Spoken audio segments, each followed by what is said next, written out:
Hey guys, it's Miss Wiley. Thanks for tuning in. So on Monday, we reviewed a little bit of adding multi-digit numbers with regrouping, and I think you guys have a pretty good grasp on that. So today I wanted to move on and touch on reviewing subtracting multi-digit numbers where we have to borrow. Again, I know this isn't anything new for you guys, but I know for myself there's lots of little rules to remember, lots of ways that we can easily make mistakes when we have to borrow, especially if we have to borrow a couple of times. So my goal today is to review that a little bit and give you a chance to practice yourself. So what you'll need for this lesson is something to write on, whether that's a piece of paper or if you have a whiteboard, anything to write on and something to write with. So if you need to pause the video and gather your materials, go ahead and we'll start in just a sec. So let's try moving our video in a little bit.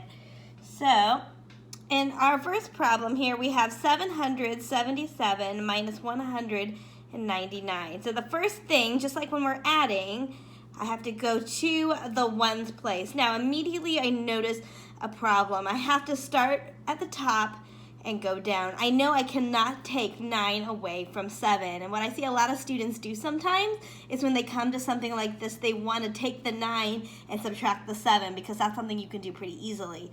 But if that bottom number is bigger, you are going to have to borrow. I can't just say 9 minus 7. That's going to get me the wrong answer. So I need to borrow a 10 from my next place over in the tens place.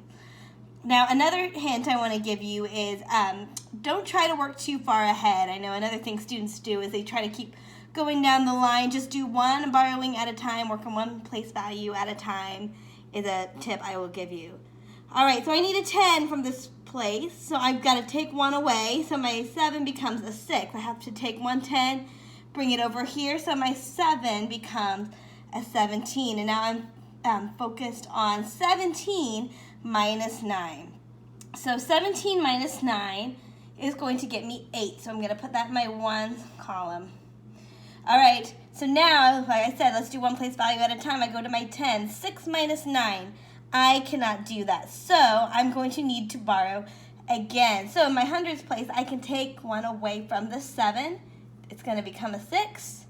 And now I have to add a 10 to this 6, so my 6 becomes 16. So I had to borrow, if you can see that, a couple of times. So now I have 16 minus 9.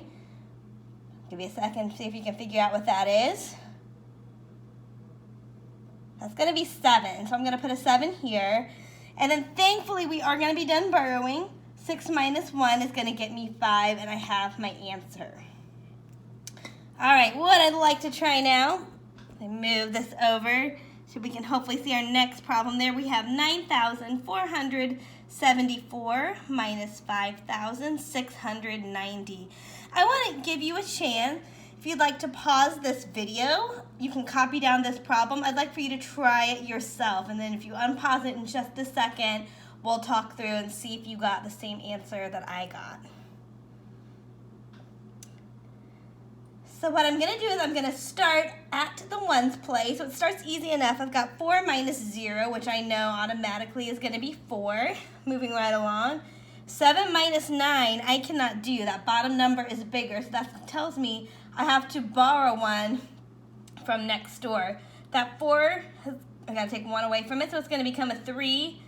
110 over here is going to make that 7 into 17. So now, back to what I was working on here. 17 minus 9 is going to get me an 8. All right, here, now that I go to my hundreds place, 3 minus 6, I've still got a problem. I can't flip-flop it and do 6 minus 3 like some of you might want to do. I've got to borrow from my next place over. So here I have a 9, so if I'm taking 1 away, that makes it an 8. Adding 1 to my 3, a 10, makes it a 13. 13 minus 6. It's going to get me 7. And then 8 minus 5 is going to get me a 3. So I have 3,784. So you can check your answers, see how you were following along with that. If you go back out and check in the instructions, I've got 2 more practice problems for you to do. So if you would like to try those problems, you can send me a quick video response.